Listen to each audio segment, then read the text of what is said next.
Hey my people, this is Major Tuna with MajorTv. Let's talk. I'm doing my cardio, walk and talk. This is where I do a lot of meditation, listen to some positive, usually get them positive vibrations, and I do the cardio. I always start my workout before I do cardio. Today I got shoulders. I do an hour and a half or 2 hours walking. I do my shoulders. I'm doing legs, shoulders, and back arms. I had did arms for chest, biceps, and lats. Tomorrow I'm gonna do my stomach. I believe a holistic approach in my workout, meaning that what you do at the top, you gotta do at the bottom. You gotta hit the middle, like And a lot of times we feel kind of bad. We focus too much up here on the top and forget about the bottom. We call that jailhouse built. You know what I'm saying? I'm partly close, borderline, but I bust my knee up playing basketball. I used to play point guard back in the day, and even upstate I played point guard, and I tore up my knee. You know what I'm saying, and stuff like that. So I played a little sports in the beginning, and I had to give all that nonsense up to get out that box. You know what I'm saying? But it is recreation. They just get out that place every so often mentally, but now, you know what I'm saying, I don't put as much attention on my legs, even though I do lift weight. I used to lift weights on them, but by me being in my 50s now, you know what I'm saying, I do body squats, a lot of free weight, do push-ups, do dips, do light dumbbells and stuff like that, right? Every once in a while I do a little boxing. I did a little boxing back in the day, so you got to admit, you got the gloves. Every once in a while I do something, but not as much as I want to. But this cardio walk and talk sessions just where, I'm getting my workout on. Sometimes things I think about while I'm walking or overnight. I had some on mine. I know y'all see my infamous videos where I just express myself through apologies as well as correcting the record as far as things that have been said. But I'm gonna just go into it like this.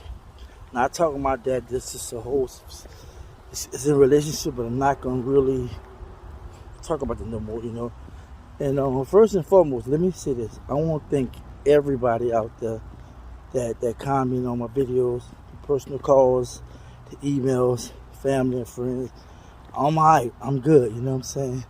And I let you all know that, But if you don't know, I'm good. I did that in human moment. I did express myself to the point where to show my emotionalism and how I was feeling at the time. But my life is guided by the Most High. Is my walk perfect? No. I'm gonna sit down. I don't think no one walk is perfect. But if anything, I think we should always strive to be in oneness spiritually, mentally, emotionally, and physically with the Most High. And that we should always try to do right by ourselves. Once we learn how to love ourselves, once we learn how to deal with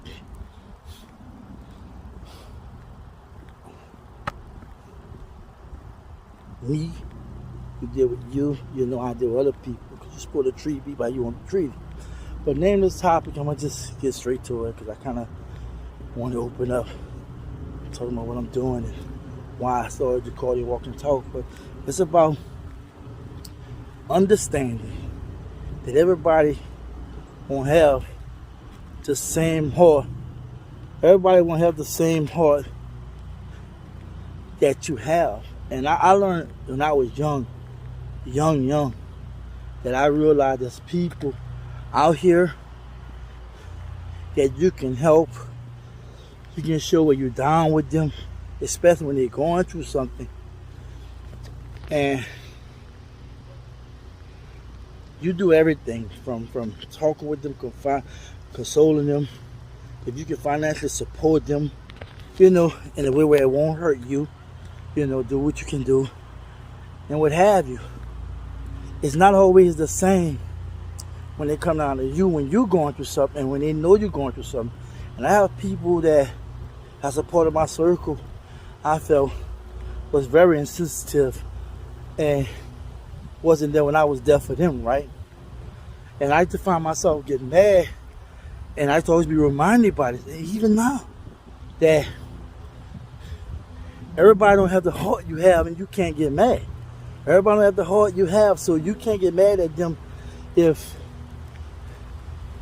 they're not gonna sympathize or they're not gonna put themselves in your shoes and just show what they care by being encouraging, helpful, what have you. And also along the lines,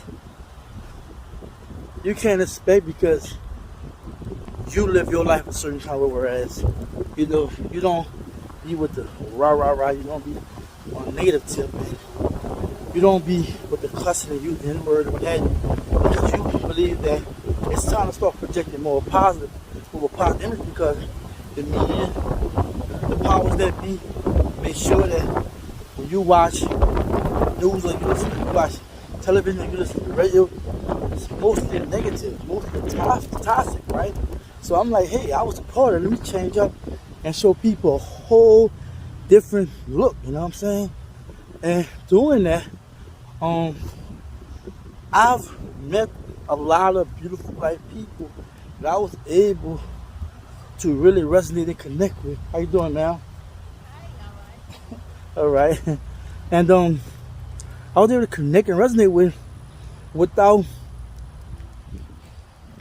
all the extra, without trying to be something I'm not, just being major. Because I believe you have to practice what you preach, and when you're speaking positive, when you're trying to do positive things, you have to demonstrate it, right?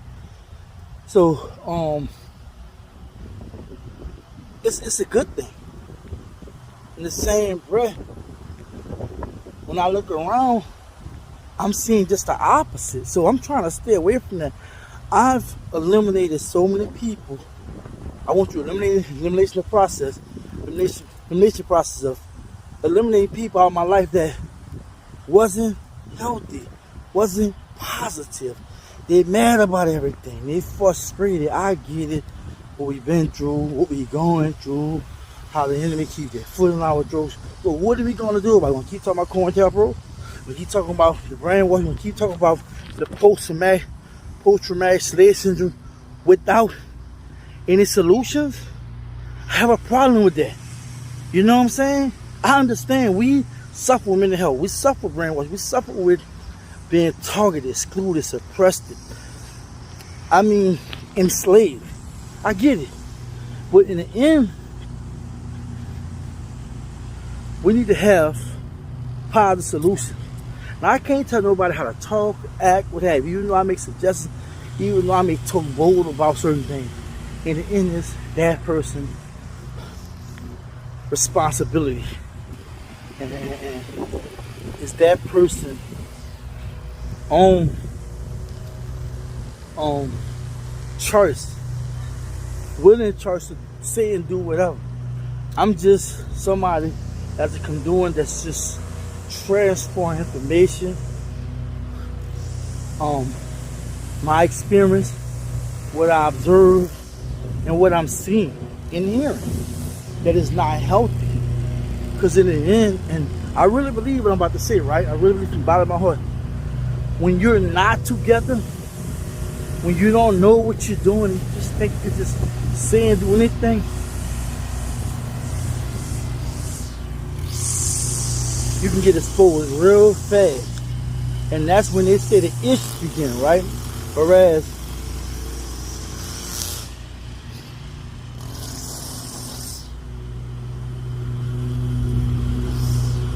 you have been attacked. The enemy have went at you. The enemy have snatched up. The enemy have done what he want to do. And your response, depending on how it is, will say a lot, right? And for me, I really believe that we have to be prepared. It's easy talking and saying a lot of stuff, and even doing some things. But if we don't have it together, we can be in that box. We can be dead. And sometimes we can't control it because we can't control anything because if they really want to do something, they'll do something to us, right? But it's less likely, you know what I'm saying, that if you don't have all these missteps, this is an unfortunate situation when you're driving black or something, or you're in a neighborhood and they just try to mess with you, and that can happen any day. But if you not put yourself in position, you learn how to navigate and do more doing and less talking, that's what I'm promoting more. It's gonna help a lot. That's why I'm not trying to do a whole bunch of videos. I'm not trying to go there and mislead people without the full context of content and without giving people real direction and informing people to think before you act. But getting back, what I'm talking about is we have to realize that everybody don't share the same heart we have. We have this loving, kind, caring heart. And people have seen since I've pulled up a little over a year now, how I put up and shut up. I took out my own personal time to talk to people, meet people. I traveled. I brought information. I kept people informed. And I tried my best to definitely engage the people. But it's so much more to talk about, so much more to do. But I'm pacing myself because we have to understand everything has to be taken in steps, and sometimes baby steps for those who are not as well informed. Sometimes we have to think and look at everything before we come to a logical conclusion, because we can talk about the police violence. We can talk about the violence in our community. We can talk about the crime. We can talk about the problem. We can talk about the financial illiteracy. We can talk about self-determination. We can talk about buying land, all this other stuff. We can talk about that, right? But then we have to devise plans. A lot of us, we're not even reaching locally. We're trying to go abroad, and we're trying to do it on a national scale. And everybody start doing everything in their home state, city, what have you, and get some kind of momentum. Then they can present that model, that example to everyone else. And you know, I won't lie, I'm frustrated like a lot of you are, but at the same time, it doesn't help being frustrated when you're really dealing with somebody that's always thinking of you. I'm talking about the enemy. And for our people that that deal with self-hate, that deal with self-destruction, that feel like we gotta talk about this, we gotta do this, everything got its time and place. You know what I'm saying? And I feel sometimes we have to reach out, which I've been trying to do that, and it's not easy. Get professionals on, and I'm emailing people and what have you, and people that, but I'm talking about that's conscious, like the Dr. Joy, the guy and what have you. You know what I'm saying? You know, and so much more. You know, but again, we trying to like we fighting among each other. You know, and I don't get it. So you know, it's a hard pill to swallow when you know your heart in the right place, when you know your mind in the right place, when you know you struggle with certain things, knowing that whenever you expose yourself publicly, you can be attacked. People can make assumptions. I don't care how much good you do, I don't care how much you extend yourself, how much you show people you care. They can always find a reason to be against you, or find a reason to find fault in you. If I ever told anybody I have an answer to every problem, and I, know this and know, you got me wrong. You know, I have ideas about things. I may speak upon things, but I'm open to learn and grow. I'm still learning. I'm not saying the sense of me not being informed. It's just you have to be strategical. You have to really know what you're doing. You have to know how you want to do it. You have to know what you're saying and how you're saying it.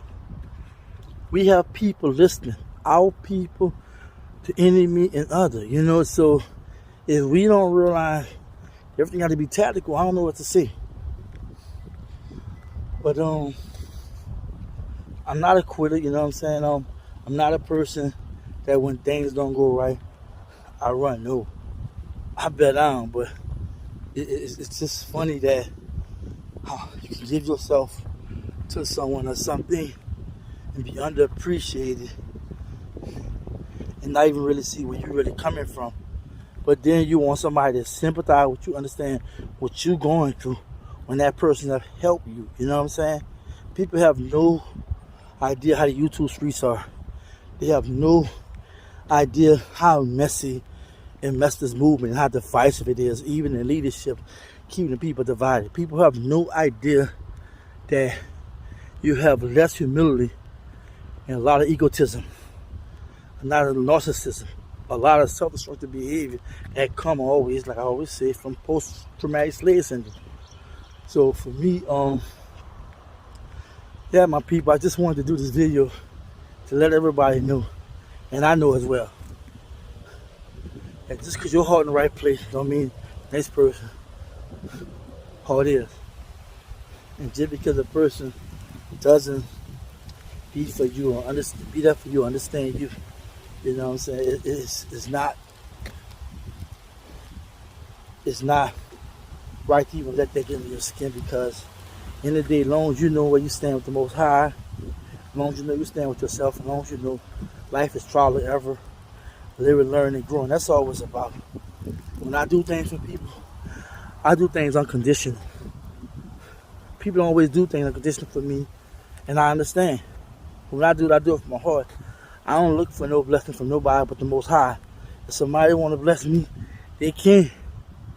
You know, but I'm not here to look for nobody to bless me. I look to be in oneness with the Most High, and I get my blessing from Him. I ask the Most High to bless me, so I can be a blessing to everybody else. And guess what? Has been doing that 3, 4, 5, 10-fold. I've been blessing everybody else. You know, so just want to let people know that. Again, I'm good. Thank everybody for definitely rocking with me. Thank everybody for just understand that things won't always go smooth. There will be some bumpy roads. There will be times where we might fall down and have to get back up and dust ourselves. Like Donald McClurkin said, we fall down, but we get up. And that's just life, you know, but it's called trial and error. And we have to be more at learning from our missteps. I don't like to call them mistakes. The lessons from the mishap or what have you. It's just life, y'all. So hey, thank you so much for tuning in. Thanks for all the love and support. You know who I be. I'm MajorTv. Stay focused, stay on cool, and just be black. Peace. This is MajorTv and this is brought to you by Major. Like and subscribe to get your notifications. Couldn't do it without you, need your full participation. And we giving back just to show our appreciation.